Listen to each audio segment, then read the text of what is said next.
In this video, we learn how to load third-party JavaScript library into the Lightning Web Component.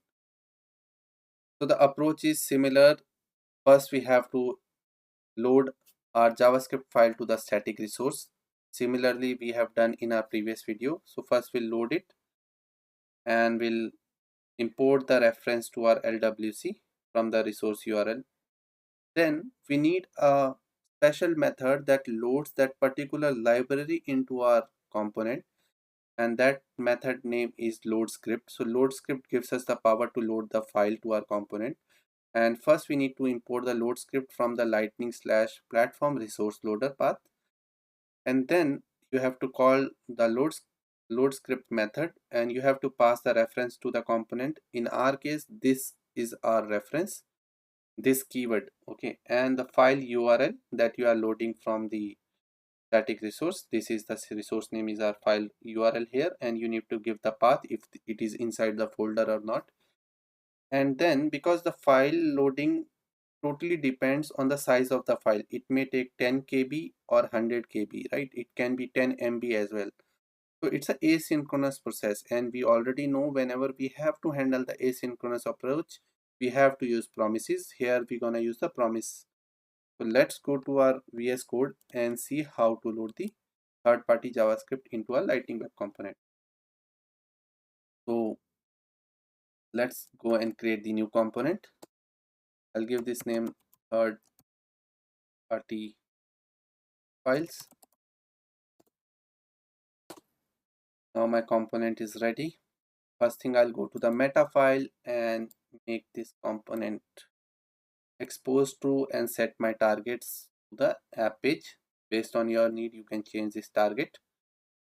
Then I'll come to my JS file and I need to download the reference of the JS file that we have to upload on the static resource. So let's go and upload the first JS file to the static resource. So I'm going to the setup again.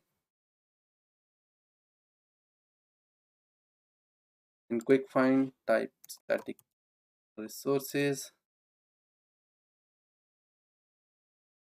and I'm gonna click new. I'll say moment. I'll explain you why I have given the moment. And I already zip this file. I want to show you a scenario how you can pull the file from the zip folder. Okay, so I already zipped the file, and I'll select this folder, moment.zip, moment.zip, and make it private and save it.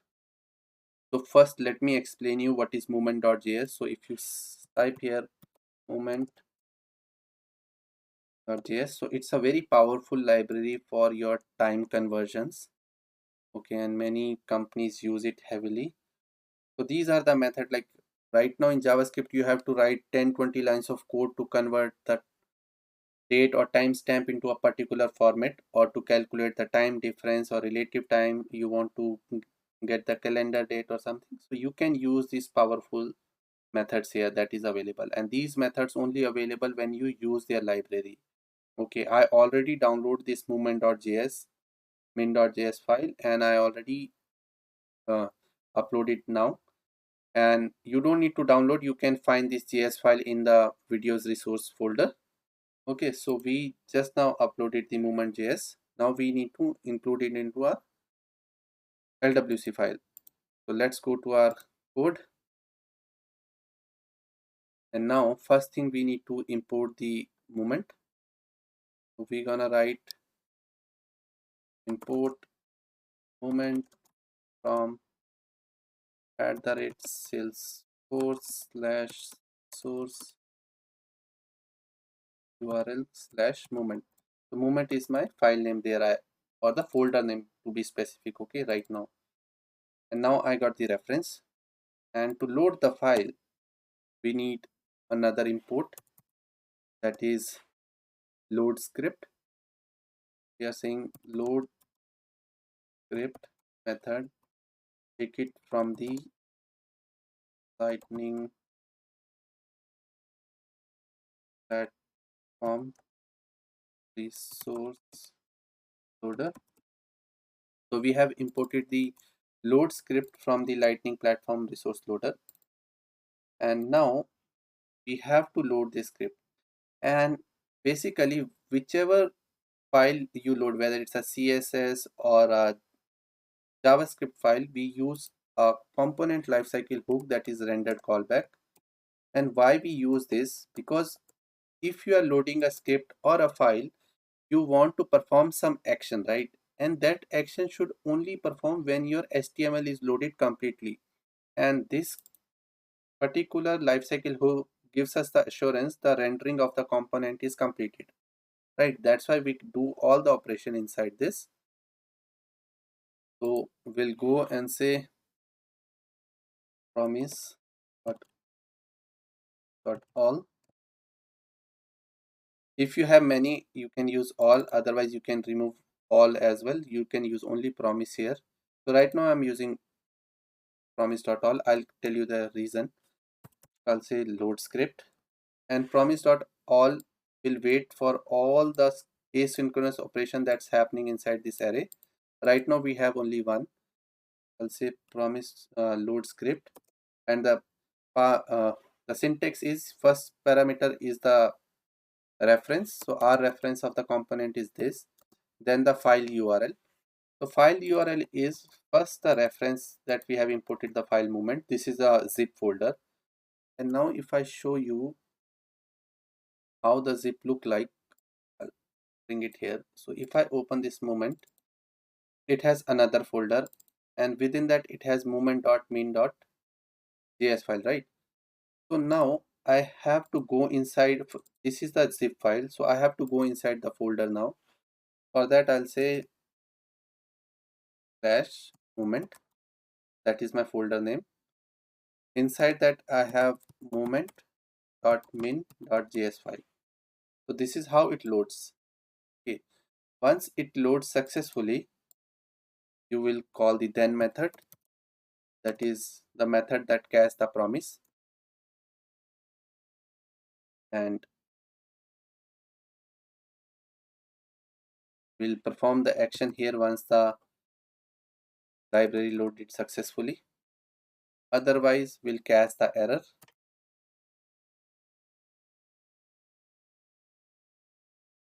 and we'll console the error here. If it successful means my library loaded successfully, what I want to set the date on my screen. For that I'll say call the method this dot set date on screen. Any name you can give. This is the method we're gonna use here. We're gonna create it. So I create the method set date on screen. So now once the library loads, it's call this method, and once it call the method, we need to perform some action that proves my movement library is working fine. So I'll go to the movement.js again and pick up any of the formula that they give. So we want to print the weekday, the month, date, time, everything. Okay, so we'll use this method. Come back to our VS code and paste this. So movement will call and format the date based on this triple L, and we'll store that into a variable called current date. And I'll create this quickly on the top. This is my local property current date. Initially it's empty, and once movement loads, it calls the set date on screen, and it set the date to this property current date. Now let's go to our HTML and quickly create the lightning card. We'll give the title, and we'll give the title as third party this demo, and on the screen we'll say strong tag. Strong tag is to give some boldness or to emphasize on a particular text. So I'll say strong, within the strong tag I'll say current grade is and here I'll print the table, and it's always recommend to give your tag small. It will work with a capital tag, but it's always good to give small tag. So on the screen, if the current date comes, it will show the current date is, and I'll put the hyphen, and whatever the date sets by the moment, it will print. If it fails, it throws an error in our console. Okay, so let's deploy this, and let's run the command sft export source push. Now it's deployed. Let's place our component, edit the page, go here and type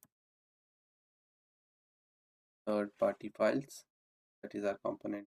You can place it below here only. Save this. Let's go back. So now on the screen you can see it's printing the date in a particular format, the way that method was showing in their movement.js file or on their website, right? So it's taking my current date 1:33 p.m. and all. So this is how you load third-party JS file. This is the same way you can use jQuery or any other library. Okay, now in real time the approach is correct, but if you have listened my lifecycle hook session, in that I was explaining render callback calls every time again and again, right? So I don't want my library to be loaded again and again if any action is performing on the screen. For that you need to create another variable called is loaded. So is library loaded, initially it's false, and we'll wrap this logic and say if is loaded return, otherwise run this operation, and once the operation completes you can say this dot is loaded true. Okay, so first time is library loaded is false, it comes here, it will go to else, and it perform the promise all, or it loads the library and it becomes true. Next time if you any operation happens on the component, again render callback gets called, it will see okay it's true, then it's returned, nothing will happen. Okay, so let's deploy this and see if it's working fine or not. Let's go and page, and it throws the error, and we forgot to add the this, because to use a property you need the this dot property name. Let's deploy this again. Deployed. Now let's refresh the again, and now you can see that it is coming perfectly fine. So one more topic I want to explain under this. Right now I have used promise.all, right? But I am loading only one file. Promise.all means if you have multiple asynchronous operations, suppose you are loading another file here like jQuery min dot something, that time it makes sense. Let's complete both the file loading and then perform the operation. But right now I'm doing one. So why I need promise.all? So you can remove this promise.all and you can use it directly. Okay, so that was the syntax I just used to explain you guys. So now you can use directly load script, because you are loading the single file. It's by default returns a promise, and if it returns the promise, you can use then method to catch it, and you can call that once the promise success you can call it. Let's deploy this and see if it's working or not, and I'll show you a real-time example of promise.all in the next video when we talk about CSS. Okay, so it's deployed, and let's refresh the page. So now you can see it's giving the updated time. Now it means it's working, and movement is working totally fine. So that's it for this video. I'll see you in the next video.